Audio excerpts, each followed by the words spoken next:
Welcome to the last week of this summer class. So today we're going to be covering chapter 13, which is on saving, investment, and the financial system. Okay.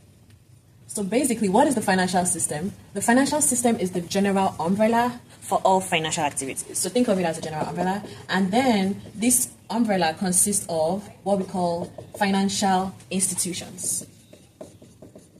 And these financial institutions are in charge of linking savers to borrowers, okay? So who are savers? Savers are those who do not consume excessively. So you don't consume all of your income, you save some, you invest some, right? So those are savers. And savers are the reasons why other people who do not save are able to borrow using the money that is saved from the savers. The financial institution links up savers who makes up. So basically, the savers are those who supply the loanable funds in the financial market, okay? So these supply loanable funds, okay? And then the borrowers are those who demand for loanable funds, those who get things on credit, who borrow from the bank, for instance. Those are the borrowers, right? So the financial institutions link up the savers who supply loanable funds to the borrowers who demand for loanable funds. And there are two major financial institutions. We have the financial markets. The financial market is basically things referring to the stock and the bond market, right? So when you talk about stocks and bonds, what is the whole purpose of stocks and bonds? Is to raise money, right? So when you're trying to raise money for like a business or whatever project you're working on, so that is stocks and bonds. So you know, as I'm sure you know, that many companies are in the financial market and have stocks. So a stock is just like the valuation of a company, and if you buy that stock, you get to be one of the shareholders in that company, so that whenever they have profits, they share some of the profit to like those who have stocks, right, in the company. So you earn a profit from getting stocks, you get some taxable income, you earn some interest, right? So stocks is used for what we call equity financing, okay? All right, and then bonds is kind of different. It's also used for financing, but in a different way. It's more like a debt obligation, right? IOU, right? So it's like you are buying bonds, and then in return, you are going to get paid by whosoever you're buying from. So let's say you're buying bonds from the government, right? So you're buying bonds from the government, and then in return, the government pays you like a fixed amount of money, maybe every month or like however periodically you agree, right? So there are different kinds of bonds. So the bond is more like a debt financing, right? So there are different kinds of bonds. There is short-term bonds and long-term bonds. The longer the bonds, the more risky the bonds, because it means that there's a longer probability of not paying back, right, that money that you borrowed. So because of that, longer interest rate bonds have a higher interest rate. Okay, so long-term bonds have a higher interest rate than short-term bonds, and there's also something called private bonds versus government bonds. So private bonds also have a higher interest rate because there's a higher risk of a private company shutting down than the government shutting down. Every nation needs a government to run. So because of that, private bonds, so long-run bonds and private bonds, for instance, also have a higher interest rate due to the high risk. However, the government bonds have a lower interest rate because there's always going to be a government in any nation, so the interest rate is lower due to the lower risk. And then there are different kinds of government bonds. Okay, so there is what we call the municipal bonds. So municipal bonds are bonds that are issued by the state and the local governments. So this is by state and local government. And state and local government is of a lower ranking than the federal government. So because of that, the interest rate on municipal bonds is even lower than the federal bond. So less interest rate, right? So they have less interest rate. And because of how low the interest rate is, this kind of municipal, state and local government bonds do not earn tax, right? So they are not charged tax, right? So no tax for this. Okay.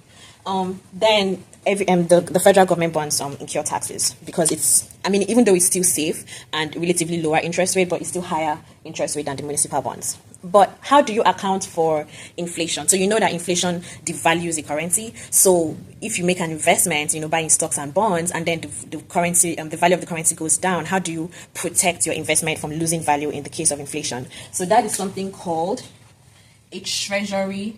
I call it TIPS. So that is a treasury inflation protected security, right? So for this kind of tips investment, you are going to be paid interest rates based on a fixed. Remember, we talked about base year, based on real GDP and all of that. So you're going to be paid interest rate based on a base year. So the earnings you're going to be gaining is going to be based on the year in which you made the investment and the value of your investment as at when you did the investment, and not the current value of the currency.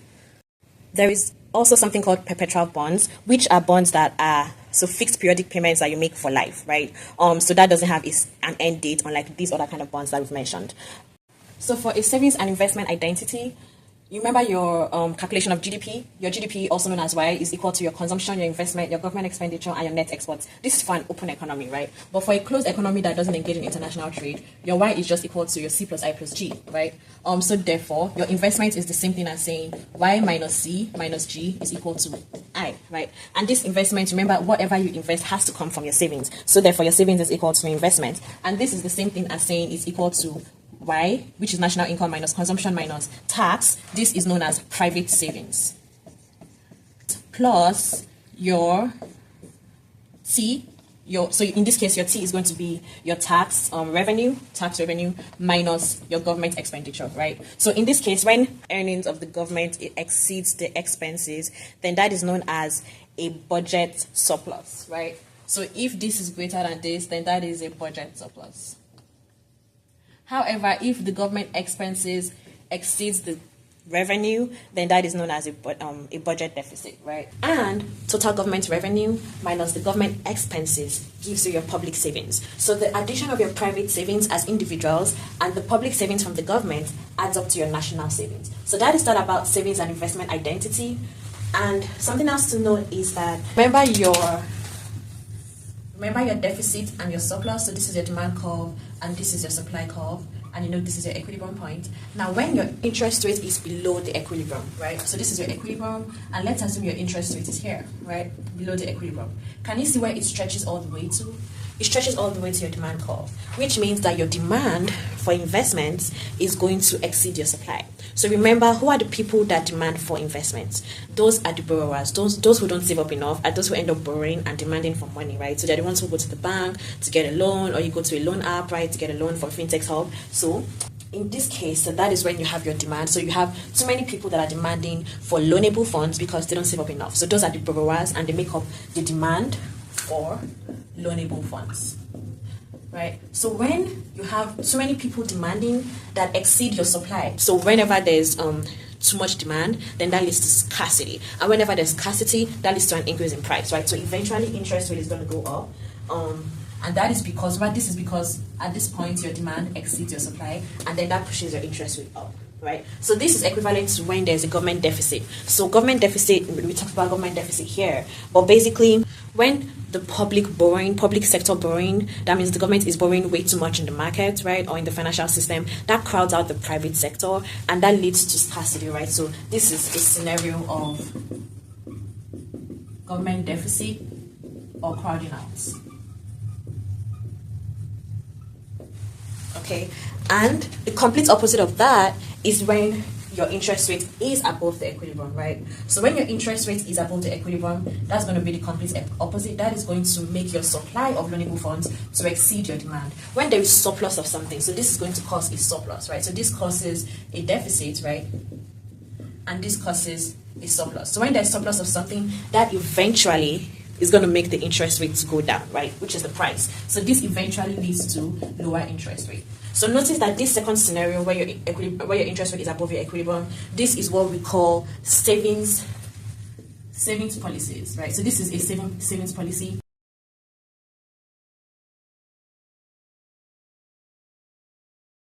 Because your interest rate goes low, because of the surplus of loanable funds, interest rate goes low, then that encourages investments.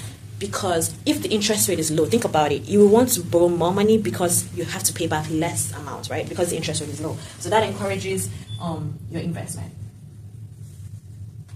And that is an investment related policy, right? And this is also due to the abundance of fintech and financial technology hubs that we have. So it's very easy for you to go download an app and borrow money online. So like the cost of borrowing is very cheap, right? So that is this kind of scenario where interest rate is quite low. And that is that on chapter 13.